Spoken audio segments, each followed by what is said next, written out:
बिल्लाहि मिनश शैतानिर्रजीम बिस्मिल्लाहिर्रहमानिर्रहीम। मुहतरम सामाईन, अस्सलामु अलैकुम वरहमतुल्लाहि वबरकातुहू। मैं आपको अपने चैनल अक्सा इस्लामिक एजुकेशन में खुशामदीद कहती हूँ और दुआ करती हूँ अल्लाह ताला आप सबको खुश रखे, आबाद रखे और आप पर अपनी हजार रहमतें बारिश की तरह बरसाए। सामाईन, आज मैं आपके साथ रबीउल-अव्वल के पहले जुमातुल मुबारक का वजीफा शेयर करूंगी, जो कि बहुत ही मुजराib और आसान है। इस वजीफे की बहुत ही फजीलत और बरकत हैं। ये बहुत ही बाबरकत और आजमाया हुआ अमल है। आप इस अमल को लाजम करें, इंशाअल्लाह बफजले खुदा आपको फायदा जरूर होगा। आज का वजीफा उन लोगों के लिए है जो चाहते हैं कि उनकी हर हाजत पूरी हो, हर ख्वाहिश पूरी हो। अल्लाह पाक से वो जो दुआ भी मांगे, अल्लाह पाक उनकी दुआ को फौरन कबूल फरमाए और जिस चीज की उन्हें तलब है अल्लाह तबारक व तआला फौरन उन्हें वो चीज अता कर दे। तो वो लोग इस अमल को, इस वजीफे को लाजम करें। इसके अलावा ये वजीफा वो लोग भी कर सकते हैं जो रिज़्क़ की तंगी से परेशान है। हर किस्म की तंगी को दूर करने के लिए आप इस अमल को, इस वजीफे को जुमातुल मुबारक वाले दिन करके बारगाह इलाही में दुआ करें। इंशाअल्लाह अल्लाह पाक आपकी हर दुआ को सुनेगा और कबूल फरमाएगा। आज का वजीफा आप रिज़्क़ की तंगी को खत्म करने के लिए, दौलत की कमी को खत्म करने के लिए कर सकते हैं। कारोबार की बंदिश को खत्म करने के लिए ये बहुत ही बाबरकत अमल है। कारोबार में इजाफा के लिए आप इस अमल को लाजम करें, इंशाअल्लाह आपको फायदा जरूर होगा। इस अमल के करने से, इस वजीफे के करने से इंशाअल्लाह हर किस्म की तंगी दूर होगी। सामाईन, हदीस शरीफ में आता है कि अल्लाह पाक जुमा के रोज किसी मुसलमान को नहीं छोड़ता मगर उसकी बख्शिश की जाती है। अल्लाह पाक जुमा के रोज हर मुसलमान पर अपनी नजरे करम जमाए रखता है और उसकी बख्शिश कर देता है। जो अल्लाह से बख्शिश मांगता है उसे बख्शिश मिलती है, जो रिज़्क़ मांगता है उसे रिज़्क़ मिलता है, जो दौलत मांगता है उसे दौलत मिलती है, जो ईमान मांगता है उसे ईमान मिलता है। तो आप जुमातुल मुबारक वाले दिन अल्लाह से जो भी मांगेंगे, सच्चे दिल से मांगे, अल्लाह पाक आपकी हर दुआ को सुनेगा और आपको हर वो चीज से नवाजेगा जिसकी आपको तलब है। जुमा का दिन तमाम दिनों का सरदार है और सबसे अफजल दिन है। हदीस शरीफ में आता है कि अल्लाह तबारक व तआला के नजदीक तमाम दिनों से अफजल दिन जुमे का दिन है और इस दिन में रहमत इलाही बारिश की तरह बरसती है और दोज़ख की आग को ठंडा कर दिया जाता है। आज हम आपको जुमा के दिन का एक ऐसा आसान अमल बताएंगे जिसके करने से इंशाअल्लाह अल्लाह पाक आपकी हर किस्म की तंगी को दूर फरमा देगा। तंगी चाहे रिज़्क़ की हो, माल की हो, दौलत की हो,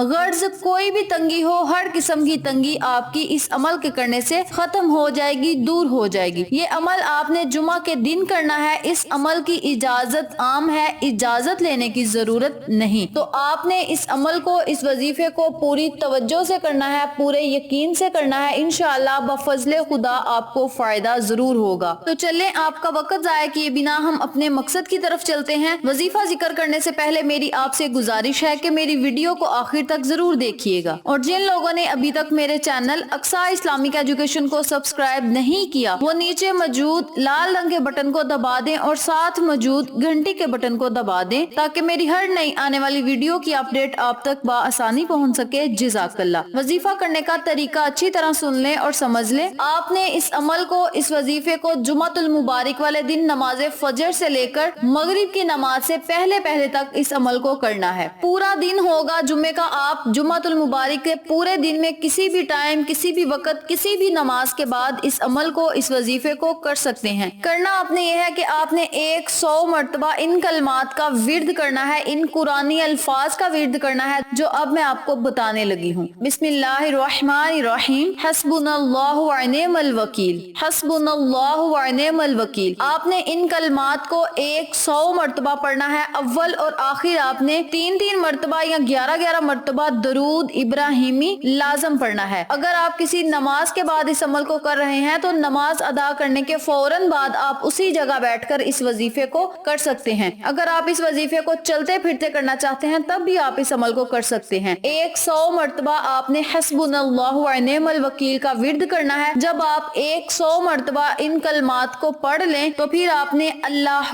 کا ورد کرنا ہے۔ اول اور آخر آپ نے 3 مرتبہ یا 11 مرتبہ درود ابراہیم کو لازم پڑھنا ہے۔ جب آپ نے وظیفہ سٹارٹ کرنا ہے، وظیفہ کرنا شروع کرنا ہے، تو آپ نے پہلے 3 مرتبہ یا 7 مرتبہ درود ابراہیمی پڑھنا ہے۔ درود پاک آپ کوئی سا بھی پڑھ سکتے ہیں، لیکن درود ابراہیمی زیادہ افضل ہے۔ آپ 3 مرتبہ یا 7 مرتبہ درود پاک پڑھ لیں، اس کے بعد 100 مرتبہ حسبنا اللہ و نعم الوکیل کا ورد کریں۔ جب آپ 100 مرتبہ ان کلمات کو پڑھ لیں تو پھر آپ نے 100 مرتبہ اللہ کا ورد کرنا ہے، اور آخر میں پھر آپ نے درود پاک اتنی تعداد میں پڑھنا ہے جتنا آپ نے شروع میں پڑھا تھا۔ جب آپ درود پاک پڑھ لیں، اس وظیفے کو مکمل کر لیں، تو پھر آپ نے اللہ کی بارگاہ میں خصوصی دعا کرنی ہے کہ یا اللہ اس پاک اور بابرکت دن کے صدقے مولا میری ہر حاجت کو پورا فرما، ہر خواہش کو پورا فرما، ہر قسم کی تنگی کو دور کر دے، رزق میں اضافہ فرما، کاروبار میں اضافہ فرما، ہماری مال و دولت میں اضافہ فرما، اور ایسی دولت عطا کر کے ہم تیری راہ میں خرچ کریں۔ اس طرح آپ نے اللہ سے خصوصی دعا کرنی ہے۔ انشاءاللہ اللہ پاک آپ کی ہر دعا کو سنے گا اور قبول فرمائے گا۔ جمعۃ المبارک والے دن آپ نے صرف 100 مرتبہ حسبنا اللہ و نعم الوکیل کا ورد کرنا ہے، اور 100 مرتبہ ہی آپ نے اللہ کی تسبیح پڑھ لینی ہے۔ چلتے پھرتے اٹھتے بیٹھتے یا کسی بھی نماز کے بعد آپ اس عمل کو، اس وظیفے کو کر سکتے ہیں، لیکن یاد رکھیں اس وظیفے کا ٹائم مغرب کی نماز سے پہلے تک ہے۔ مغرب کی اذان سے پہلے تک آپ نے اس عمل کو، اس وظیفے کو لازم کرنا ہے۔ اگر آپ چاہیں تو اس عمل کو، اس وظیفے کو اپنی زندگی کا معمول بنا لیں۔ ہر جمعۃ المبارک والے دن آپ اس عمل کو، اس وظیفے کو حصول مقصد کے لیے کر سکتے ہیں۔ ہر مقصد میں کامیابی کے لیے آپ اس عمل کو لازم کریں۔ انشاءاللہ اس عمل کے کرنے سے آپ کے تمام بگڑے ہوئے کام سلجھ جائیں گے، آپ کی ہر حاجت پوری ہوگی، ہر خواہش پوری ہوگی، اور زندگی بھر ہر قسم کی تنگی سے آپ بچے رہیں گے۔ تو آپ اس عمل کو خود بھی کریں، اپنے عزیز و کار، فیملی ممبرز، فرینڈز اور نیبرز کے ساتھ شیئر بھی کریں، تاکہ تمام لوگ اس وظیفے سے مستفید ہوں، آپ کو اور مجھے صدقہ جاریہ کا ثواب ملتا رہے۔ تو یہ تھی ربیع الاول کے پہلے جمعۃ المبارک والے دن اللہ کے نام کا ورد کرنے کی فضیلت و برکات، وظیفہ و فوائد جو میں نے آپ کے ساتھ شیئر کیا ہے۔ امید کرتی ہوں آپ کو میری ان تمام باتوں اور وظائف کی اچھی طرح سمجھ آ چکی ہوگی۔ اگر آپ کو میری کسی بات کی سمجھ نہ آئے تو آپ کامنٹ باکس میں پوچھ سکتے ہیں، ہم آپ کی رہنمائی ضرور کریں گے۔ اس کے علاوہ اگر آپ کو ہماری آج کی ویڈیو پسند آئے تو کامنٹ باکس میں اپنی رائے سے ضرور آگاہ کیجیے گا، اس سے ہماری حوصلہ افزائی ہوگی۔ اس کے علاوہ میری آپ سے درخواست ہے کہ آپ مجھے فیس بک پیج اور انسٹاگرام پہ بھی فالو کریں، وہاں بھی آپ کی رہنمائی کے لیے بہت ہی اچھی باتیں اور احادیث نبوی کے متعلق آپ کو معلومات ملیں گی۔ آخر میں اللہ سے دعا ہے کہ اللہ ان تمام باتوں پر مجھے اور آپ تمام سامعین کو عمل کرنے اور دوسروں کے ساتھ صدقے کی نیت سے شیئر کرنے کی توفیق دے، پنجگانہ نماز پڑھنے کی توفیق دے، صراط مستقیم کے راستے پہ چلنے کی توفیق دے، آمین۔ اگر آپ کو ہماری ویڈیو پسند آئے تو اسے لائک کریں، شیئر کریں، ہمارے چینل کو سبسکرائب کریں، اور ساتھ موجود بیل آئیکن کو دبا کے آل نوٹیفیکیشن پہ کلک کریں تاکہ میری ہر نئی آنے والی ویڈیو کی اپڈیٹ آپ تک آسانی پہنچ سکے۔ انشاءاللہ پھر کسی نئے وظیفے یا اچھی معلومات کے ساتھ آپ کی خدمت میں حاضر ہوں گے۔ تب تک کے لیے اجازت دیں۔ السلام علیکم ورحمۃ اللہ وبرکاتہ۔